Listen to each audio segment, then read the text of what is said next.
I'm going to show you one more tool that I use. I use as a bit of a bonus. I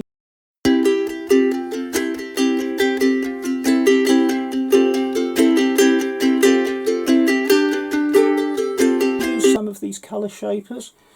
This actual small one is probably the best one I own.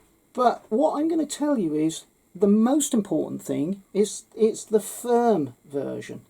These colour shapers come in 3 hardnesses, or 3 types of firmness, right? You get the extra firm, which is the black tip, you get the firm, which is the grey tip, which are okay, and then you get the soft, which is the white tip. Now, I can use all of them, but the most important one is this firm one, and you can just use this to spread your pastel and firm edges up if you want to. Let's just give it a clean on there. So you can just straighten edges, soften things in, so that I can use it to... And again, don't press hard. Just do not press hard. And I can use on its edge just to smooth that in a bit. Look how soft that's made that look. That's wonderful.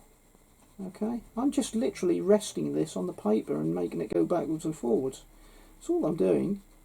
So again here, soften it in, don't press hard, and again here you can soften these edges, these lines, and these are quite good for filling in all the little speckles of white that you might leave behind. But if you press hard, you're not going to help yourselves. You're just going to get pilling, and it's just not going to help you.